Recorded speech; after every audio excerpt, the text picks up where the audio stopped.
Oh my gosh, don't give up. Don't ever give up. It's there. You'll find it. You have to. We're only here one time, and we all have a God-given gift and talent, and you have to find what yours is. And once you do, you have to go with it. And if you don't, you're not doing yourself any justice or the world any justice. Welcome to the Go Hunt Life Show, hosted by Todd Nevins. This is Todd Nevins, and I interview people that had seemingly normal lives and careers going, but they pulled the ripcord and blew up their comfort bubbles to hunt down their life that they had always dreamed of living. On the show today, I travel to Statesville, North Carolina, where I interview Kim Paciotti at her puppy training center, where she trains puppies that can literally save your life. But Kim was once a professional chef, and she hated it.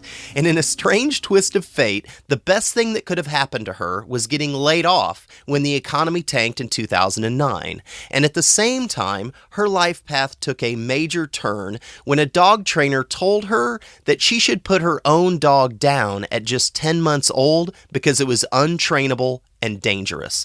Kim proved him wrong by researching the puppy's mind and has turned that research into a science and is now saving the world one puppy at a time. My conversation with puppy training scientist and entrepreneur Kim Paciotti starts right after a word from our sponsor. This episode is sponsored by PrintDirtCheap.com. Jeff Chrisman, the founder of Print Dirt Cheap, started his business the way most companies begin, with grit, determination, and a vision. And now, over the past decade, he has built his company into the go-to online printing powerhouse. If I've handed you a business card in the last 4 years, it was printed by Print Dirt Cheap. And the decals all over my laptop, yep, they did those too. They print and ship over 30 categories of printing products, from business cards and decals to banners, company letterhead, restaurant menus, and a ton of direct mail pieces. And they have just rolled out an entirely new website, ensuring that your online user experience to place an order is simple and fast. And when you place that order, use promo code GOHUNTLIFE for $10 off. And Jeff has just launched Success Hackers, which is a global group of tenacious entrepreneurs that share the latest tips, tools, and hacks into growing a business. Check it out at facebook.com/Success Hackers. And again, promo code GOHUNTLIFE for $10 off of your next print job at printdirtcheap.com. Kim, thank you for jumping on the show today. Not a problem. Where are we at right now today? We are in the Training Canines Empowered Puppy Training Center, I guess you want to call it. We are in Statesville, North Carolina, and we've been here doing this for about 4 years. How many acres are you on? Oh, we're only on an acre and a half. It's an unbelievable facility. Yeah, it's pretty cool. What is your primary way that you earn a living? By training dogs. You're a certified professional dog trainer. Okay. But we have a special niche as far as that goes. We just work with puppies. Okay. I'm fascinated with the puppy's mind, how puppies learn. Just basically, we do the research on the best way to teach. You were not always this. No. Okay, so I've been a lot of things. Take me back. You said you opened this when? Well, actually, I've been doing dog training for about 8 years, but basically a specialty niche in the past 4 years. Okay, so take me back. You have been a professional chef. Yes. You've helped people open restaurants. Yes. You've opened your own bakery. Yes. And you've been an instructor at a university. Yes. Take me back to that life. What were you doing most recently? Well, actually, I probably should take you back further. When I was 23, I had just had my kids, and it was one of those where I wanted to stay home with them. So I started a party planning business. We lived in Cleveland, Ohio, and the party planning business was called Added Touch. And what this was is I would go into companies and kind of just do everything. I would do the food, the flowers, all that kind of stuff. And basically, I didn't start out doing the food. I would hire caterers, but then I got very upset with the way the food tasted. So that led me to I have to figure out how to be a chef. Not having money to go to culinary school or anything else like that, it was one of those, I became self-taught. So I was actually cooking for over 500 people out of my kitchen of our house. And then we moved to North Carolina. In the meantime, I did a bunch of other different things, and I had what we call the pottery pit in the summertime where I sold concrete stuff. I had a home decor thing where I sold stuff at different areas. Or anything. My kids made me a book for a joke last Christmas or 2 Christmases ago. All the jobs Mom did and all the jobs Mom failed at. So that's kind of where it all fell. I think there was a total of 23 23? Different, various companies. Of those 23, how many of them were you an employee, and how many of them were you the actual, like, sole proprietor? 2 employees, and the rest was all me. Okay, the employees, university. Yes. And what else? And catering company. Okay. That we help with the restaurants. What were you doing, let's say, 6 years ago? Because it seems like you started training 8 years ago, and then it blended into doing this full time. So that was a 4-year transition. What were you doing? Like, it was like 2008 when the economy went crazy was when I started this. Okay, so what led up to, what were you doing leading up to the economy taking a crash? That was actually working at a catering place and opening the restaurants. I opened up a restaurant in Discovery Place, downtown Charlotte. We did a few restaurants on East Boulevard, downtown. Okay. Sorry about that. That's all right. Okay. Downtown Charlotte. Yeah, downtown Charlotte. Okay. And so we did that. Prior to that, I was at Johnson & Wales. And what we had done is I worked with Compass Group. Where's Johnson & Wales? Johnson & Wales is downtown Charlotte also. That's a university. Culinary university. So you couldn't get a culinary degree, but then you ended up teaching it. Mm-hmm. Well, what I did was I taught before the kids went out to real world. So basically what I did was we worked through the dining hall through Compass. The kids would come in. We had our morning students and our evening students, and they would have to feed everybody in the school. They're feeding the students. They're feeding the students. Sounds like a good So we solution. had 7, 8 different stations. Food had to be ordered, food had to be bought. They had to cost out stuff. They had to learn how to use the equipment. If the steamer broke down, you had to fix it. So basically I was there coordinating all of those items. What was a typical week like? Oh, God. I would get up basically 3:30 in the morning because I would have to do my workout, go on the treadmill, do all that kind of stuff, leave the house by 5:30, get down to school, be ready to start. The kids had to be in class by 7 a.m. By 11 a.m., all the food had to be out and ready for 600 people.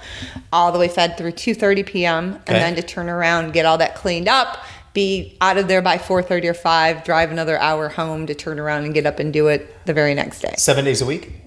6 days a week. 6 days a week. Okay. 6 days a week. What changed with the economy? If you were working at a university, how did that impact? Well, what happened then was I got approached by a catering company that had come into the school, and they offered me double my salary.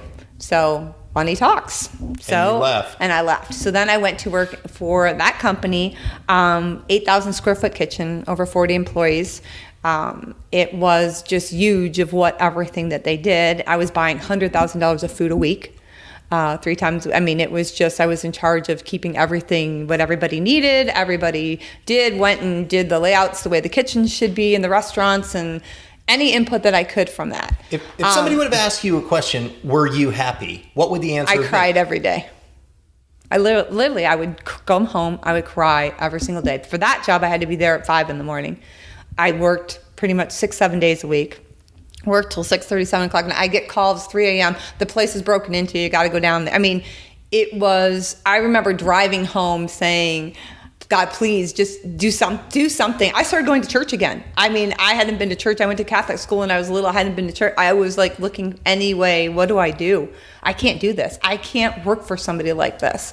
I wanted to make a difference so bad, and all I was doing was stopping arguments. People, you get people that are doing drugs in that industry, a lot of, people that don't understand unrealistic expectations. You have party planners that are selling stuff that look at you and say, I need it in an hour. And I'm like, you've got to be serious. It just the pressure and just the whole, you just wanted to tell everybody, no, I'm not doing this anymore. How did you start the daunting task of actually leaving, but then also having something else to go to? Well, I've always had a passion for dogs. Always. I was the one that would bring home the dog in the coat. I kept the dog in my room for a couple months. I don't think my mom even knew. It's just, that was always kind of my big love for dogs. And my own dog itself, Saber, we had gotten her, she's an English Mastiff, and she just recently passed, but we had her for 11 great years. She was 10 months old, and all of a sudden she started getting very aggressive. So we had hired a trainer, and the trainer basically said, I'm going to get a bite suit, and I'm going to this, I'm going to do that. Well, everything he told us to do with the dog was completely wrong. She got worse. He told me to buy my dog a dog. We got another Mastiff. And basically her whole thing started because we had had a black lab prior. She was with it for 10 months and that dog died. So she was going through some grieving process. So that was kind of going on in the same mix while I was going through all this stuff with work, with being like, I just hated my job so much. I didn't want to be there.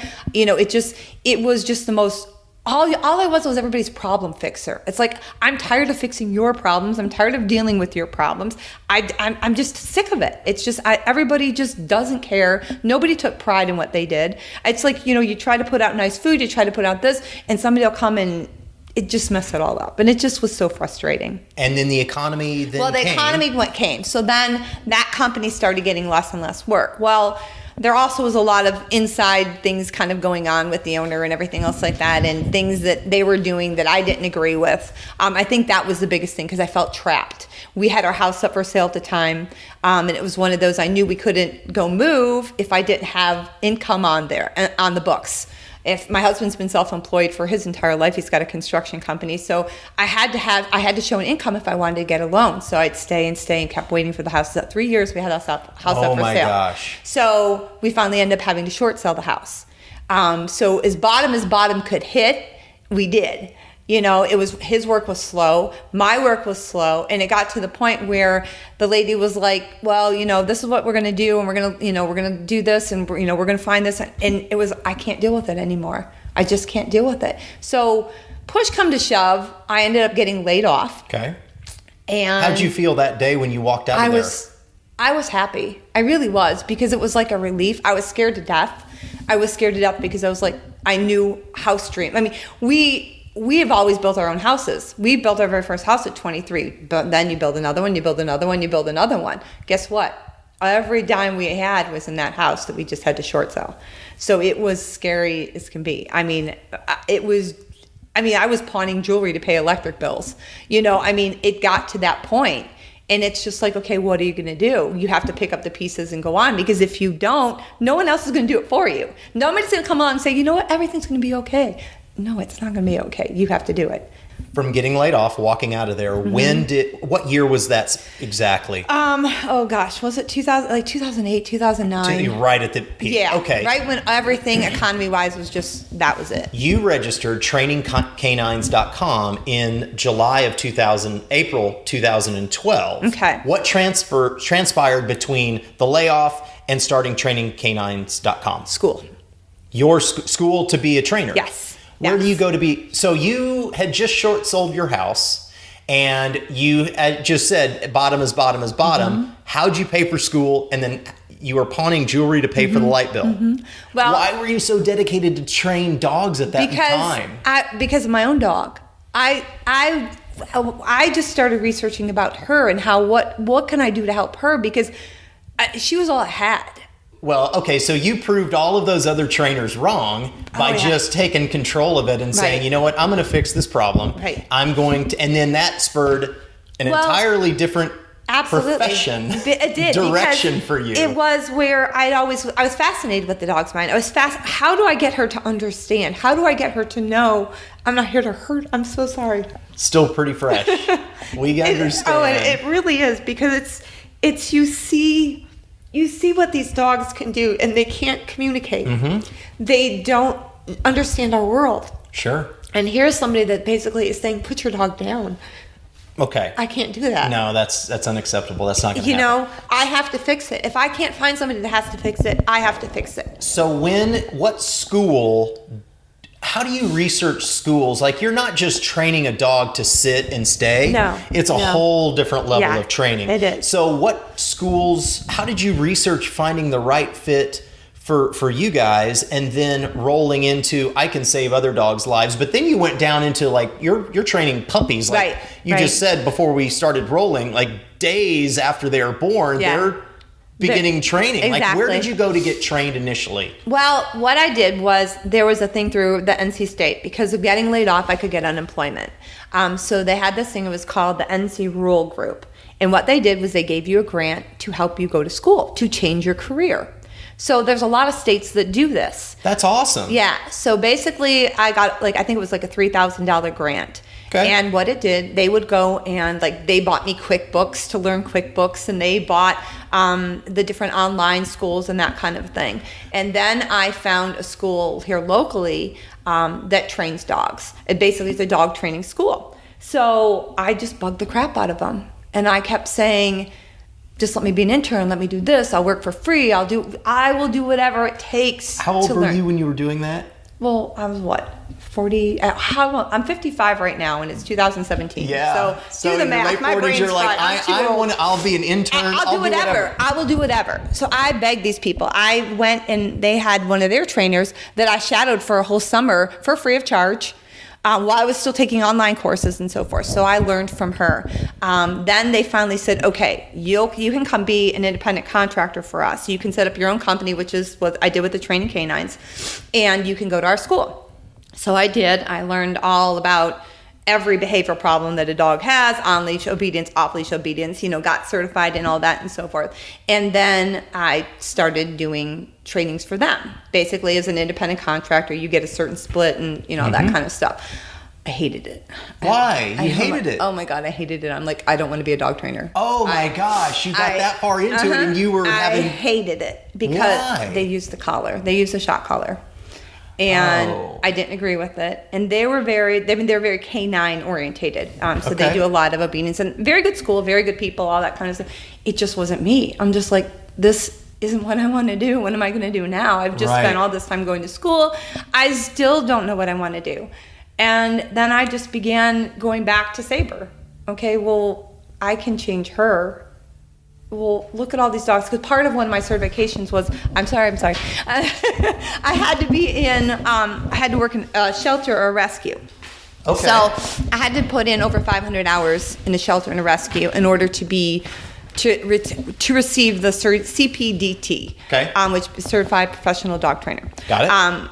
And all I kept seeing was purebred golden retrievers being brought in, being turned over, and I'm like, these are good dogs. Yeah. These are dogs that people paid money for. Absolutely. And I'm like, this isn't right. What's the deal? So it just led to further and further, and I'm like, we have to stop this ahead of time. The rescues are a vicious cycle. What are we doing? We're doing nothing.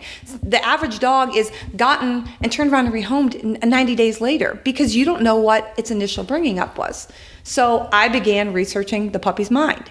How do they learn? What do they do? Research from Australia, research from the United Kingdom.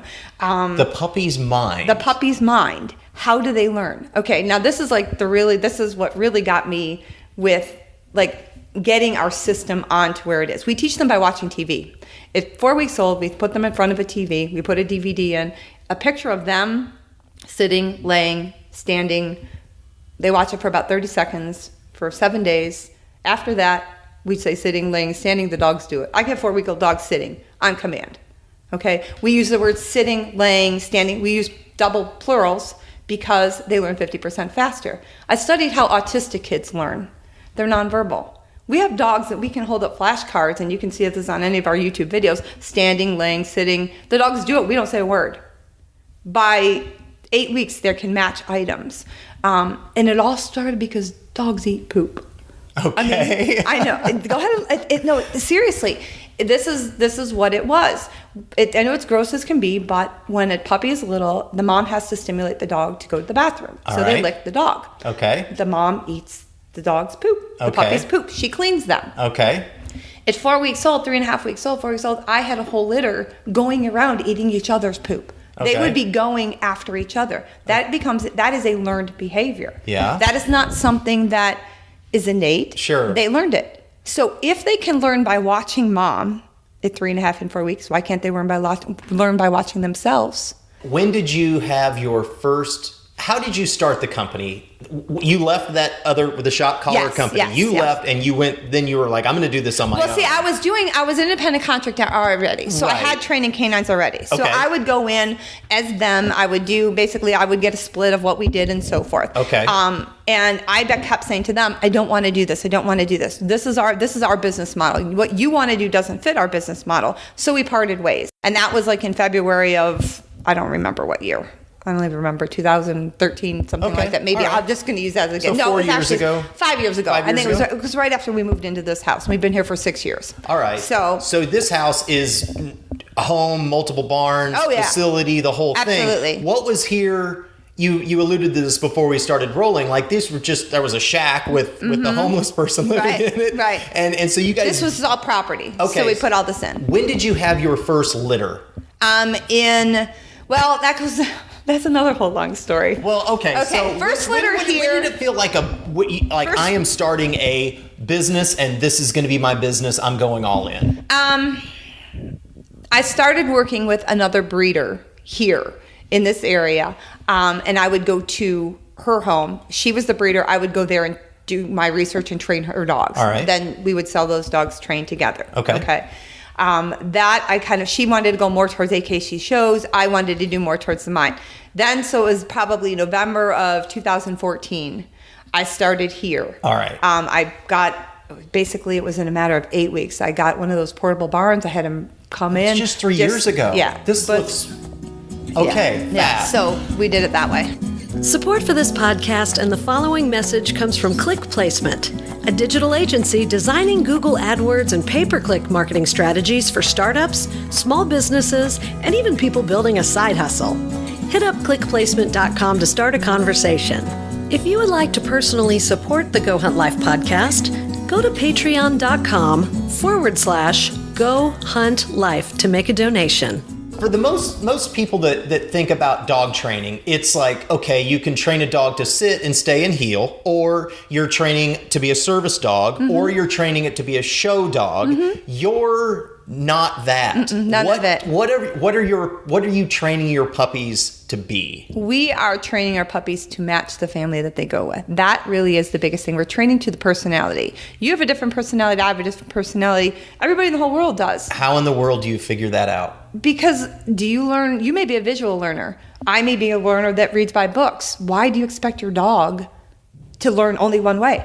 There's clicker training, there's shot collar training, or there's other training, positive training, you capture, you do the, how can a dog all learn the same way? They all have different personalities. A story you told me was that you had a person adopt a dog here that had diabetes, and on the drive home, the dog had been trained to recognize that they are low on blood sugar. Exactly. How do you train a dog to do that? With scent. What we do is we scent train the dogs at 12 days. Basically, we get the dogs at 10 days old from the breeder. So we bring the puppies here along with their mom. At that time, we start what we call is our scent training. We have for 12 days straight in a row, we place a different scent under that puppy's nose. Calming scents, stimulating scents, and environmental scents. So we're strengthening their scent capabilities, which is their most powerful scent to begin with. When dogs are born, their eyes aren't open and their ears aren't open. So all they have is our touch of feel onto them and the scent itself. So we strengthen their scent that way. We learn by their personality that way. That's what tells us their personality. But we also, because we've done that, we are able to have the person, if we go for a person with diabetes or a person has seizures, or we just did a dog for a lady who has narcolepsy. We don't know if it's going to work or not, but we did it, and we'll find out soon enough. Can she drive? Yeah, she can drive. But the thing is, when a person has a diabetic seizure or narcolepsy, your perspiration changes. When you get anxious, your perspiration changes. Why do you think you sweat? That's why they sell deodorant, okay? Sure. So what we do is we have the people take like a cheesecloth or a thin cloth. They wipe it behind their neck. They wipe it behind their knees, put it in a Ziploc bag for us, and send it to us. So now we teach the dog to touch a target. Then we let them smell it. So touch, smell, touch, smell, touch, smell. All right. So when they smell that on the person, they go start touching the person like this. And they alert the person. Now, Rosie was amazing. Rosie, we actually were doing her for the National Search and Rescue Team in New York.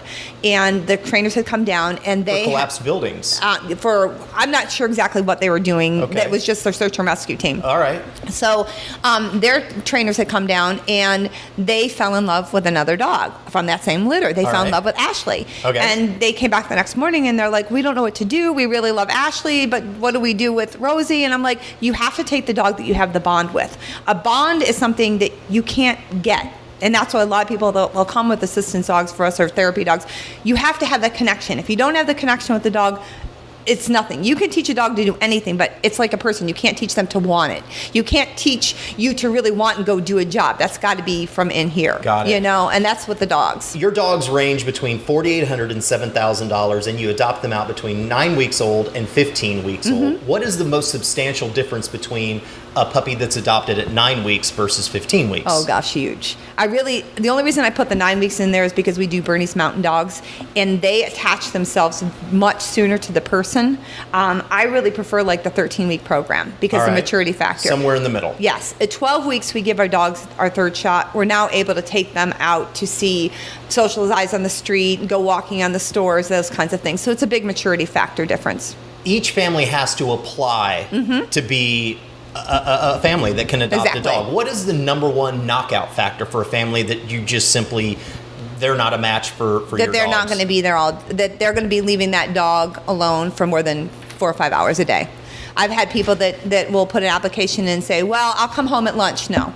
Our dogs are so used to being with people and love being with people that if you apply for a dog and you leave at work for 7 o'clock and you're not coming home till noon for lunch, you'll let the dog out for a half hour and then you come back home at 5 a.m. The dog's been in a crate all day. I won't sell you a dog. That knocks out the majority of families. So then you're working with someone that's at a stay-at-home mom or dad or older people. What am I missing? Is that right? That's your market. No, that's just about it. That or people that need the assistant or something, or people that are willing to make that extra effort with the dog. A lot of people work from home now, so you can be able to do that. There's a lot of, and the reason it's so, people will think, okay, well, I'll just get a dog walker, I'll get somebody to come in. What happens on stuff like that with a puppy? As an older dog, it's fine. But with a puppy, especially when they've been in this type of surrounding and this type of learning and so forth, you're at work all day, you've had a bad day, you get in at 5 o'clock. Well, that puppy's just getting out of the crate, all full of energy. Sure. You're, at the first couple of weeks, it's all kind of happy and, oh, look at the cute puppy. But you know what? After about 3 or 4 weeks, you're like, I just want to come in and relax. I need to make dinner. I don't want the kids have school to do this. I'm not doing that to people or a dog. That's not what I'm here for. I'm here to make you understand how to enjoy your dog, to be able to live with your dog, to be able to be happy with your dog. I mean, that's what it's all about. In the last 5 years, what has been the biggest, or the last 4 to 5 years, what's been the biggest change in your business? Just the research. Oh my gosh, we have found, and every litter we learn something new. When I first started doing this, I started doing the scent testing with the dogs, like I said, 4 years ago. And I just kind of figured out, well, a little bit is this, a little bit is environmental, I'm learning. Now we have it literally down to the science of exactly what that personality is of that dog. We went back to all our results from the past 4 or 5 years, and we put in our new system. They matched all the time. Something very simple that you don't know, on Labradors, if you have a Labrador that has a smooth coat, it's a very active dog. If you have a Labrador that has a coarse coat, it's a very calm dog. We went through 75 Labradors, all our smooth coat dogs were that. We look at the most minute thing and turn it into science, and not turn it into science, or basically researching it, because nobody does this. Nobody does this.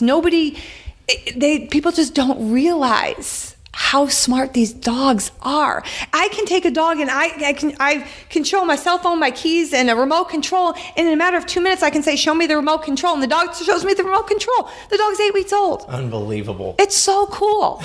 Is there anything in the business any big decision that you've made in the business in the last 4 or 5 years that you wish you had a do-over on? No.